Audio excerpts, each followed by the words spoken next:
Hey everybody, this is Dead Winter Dead with another Battlefield 4 video for you.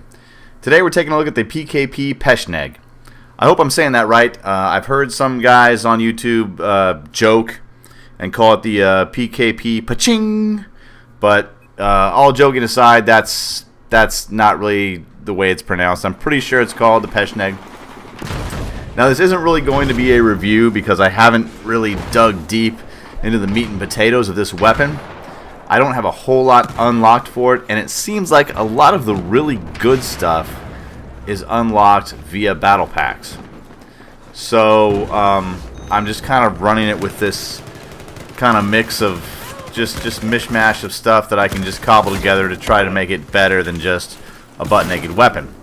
But I remember the PKP being a really good weapon in Battlefield 3.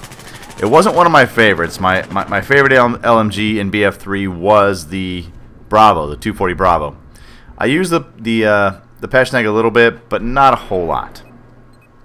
And I recently had a viewer say, hey, you should try the Pecheneg out. So I was like, hey, I'll try the Pecheneg out. I'll take your advice, I'll try it out. And I did, and I had a lot of fun with it. I didn't have a lot of success with it, but I had a lot of fun. And I think my main mistake, as you can see here, I was just having fun, and my main mistake was I was running and gunning with this thing, which is something that you shouldn't do. You shouldn't really run and gun with the Pecheneg. It's not something that you should do. It's an LMG. You can't. I mean, even though here I'm racking up the kills, I was able to catch those guys on a corner, and they just kind of filed one by one, nice and neat, into my bullets, but I got taken out by a guy from above. I mean, that happens every once in a while, and every once in a while you catch somebody off guard, or you catch a group of guys off guard. It's really good for the back rage, as a side rage, if you can get that going. But as far as in-your-face, front-line, effective killing power, it's an LMG. It's a typical LMG. The rate of fire is way too slow, and the recoil is way too unpredictable and wild for it to stand toe-to-toe with the assault weapons or the carbines. Now right here is a weird one. I come around a corner and I see a guy just standing there. Right here. So I lay into him. As you can see, I probably got 10, maybe 12 rounds on him, and then he turns around and just lays me down with the A91. I think it might have been a little bit of a spawn protection. Not quite sure on that one. But the Pecheneg, we'll get into some stats here. Max damage is 34. Minimum damage is 25. Drop-off starts at 8 meters, and the drop-off ends at a really whopping 75 meters. That's quite a long distance.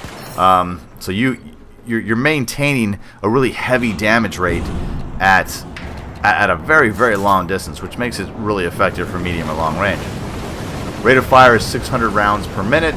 Muzzle velocity is 560 meters per second. Magazine size, it's a 100 round magazine. Reload time when empty is 5.5 seconds. Reload time if you have a round in the chamber is 5.5 seconds. So it doesn't really matter if you're completely empty or still have a round in the chamber. It's still going to take you the same amount of time to reload this weapon, and 5 seconds is a long time to sit and wait. So like all LMGs, I suggest that you sit and find a nice quiet place and reload that weapon after you're done laying waste to the enemy. You got a lot of rounds in the LMGs. They vary between 100 and 200 rounds, so use them wisely, but when it's time to reload in a safe, quiet place so you don't have to deal with anybody surprising you or jumping around the corner. Trying to reload in the heat of battle with an LMG is just going to get you toasted pretty quick. So the Pecheneg, how does it stand up to other LMGs like the LSAT, the 240 Bravo, or the MG4? Well, to be honest, I haven't really played with it enough to actually make a decision. The jury is still out, so to speak. I'm really liking it. It hits really hard. The recoil on it is a little bit sporadic. I'm having some trouble nailing it down, but a few more hours with it, I should have it nailed down where I can control it pretty well. And obviously, I don't have a lot of really good unlocks for it. It seemed like the Coyote sight and the Hollow sight. It seemed like stuff like that. I'm not sure. Correct me if I'm wrong, but it seemed like stuff like that was unlocked via battle packs. So you end up with just a lot of weird unlocks for it. I think as of this video, maybe not this footage, but as of this video, I was able to unlock a stubby grip and you know, maybe a muzzle brake or something. But that's about it. And right here, look, we had 2 snipers waiting for our team to cross this little inlet, and I was able to mow them down. Now, the only reason I was able to do that probably was because they weren't focusing on me. If they had been focusing on me, I would have been one dead support player, just laying in the river there. Now, right here, this guy, this was funny.